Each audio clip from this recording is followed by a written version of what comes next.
thought, yeah, it's going to be really exposed to the street. And then what are we going to put in there that's going to balance out the size of that house? It's either going to be taking a long time to grow, or I'm going to have to spend a lot of money to plant something big to make it look like anything. So I was puzzling over this, and I really honestly didn't know what to do. Lots of scrubby stuff. And then my eye took note of this area over here. The house is on a corner lot, and one of the things that the builder had done was he left it all in woods. And that was nice because it made the house look like it belonged. It was nestled into that little corner, unlike all the other houses on the street that looked like they had been scalped.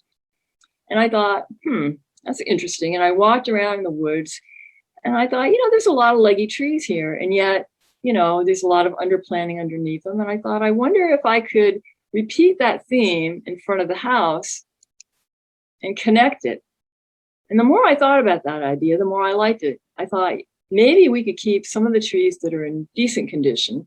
Then I'd have the canopy, and maybe I can underplant them with fast-growing shrubs so that we don't see the leggy bottoms. Well, I managed to get the husband on my side on this, and we took out the trees that really did look like they would fall, and the others we kept, and we prepared the bed to plant. Now you can see that it doesn't really look all that hot, but wait a minute. Here's what I did. I added as many fast-growing deciduous shrubs as I could think of, and I socked them in around those trees to cover up the leggy trunks. And one thing about deciduous shrubs, they grow fast. This is my favorite one, Viburnum tomentosum. You have to use it rather carefully because it gets to be 10 or 12 feet high, but it was just perfect here. And this is probably, I don't know, year 2 or 3, and you can see that we have the benefit of this tall canopy, and we aren't seeing the leggy bottoms, and we've got something very attractive here instead of bareness. All of the shrubs that I chose were really for texture and color. Isn't the 9 bark over here, and the variegated dogwood. And I threw in a few evergreens here and there, but mostly it was deciduous. That also kept the price of the job down. This is a huge amount of space. Most of the things that I planted were like in 3 and 5 gallon containers, and they grew pretty quickly. And it filled in fast. As you can see, this is probably, I don't know, year 2 or 3. The other thing that I did to reduce weeds and to make the property look better from the street was to knit in perennials. And I used big masses of them in between the shrubs. And what that did is it gave us immediate gratification.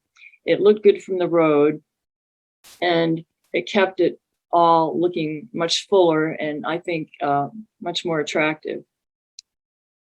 The plants I used were big-leaved hostas, some in substance, nepidas, Amsonia, a variety of grasses, nothing very complicated, and all planted in big drifts of like 12s and 15s. And that's what it looked like from the road. I thought it was pretty attractive, and it also looked good when you walk down the walkway and you look down upon it. Now, notice when you walk down the walkway that a previous problem, this 3.5 foot drop off here, isn't visible because we've got all these shrubs over here. So that was an added bonus that I hadn't really planned on, but it worked out pretty well. So one of the gratifying things about doing this planting is that the owners liked it so much that they extended the path out into the woodlands, and they created a whole woodland garden out there. And that was kind of a fun project too. That's the view from the front door. And granted, you can still see the street, but it's not really exposed to the street. So we've got pretty view from the front, pretty view when you walk out of the house. And I think something very functional, which came really from those trees that looked kind of pathetic, but with a little thought and zeroing in on the big picture around and tying it into the woodland, I think we were able to come up with a pretty successful plan. Well, let's talk about another property that really didn't look like it had anything to work with. When I saw this one, I thought, oh, can I please go home?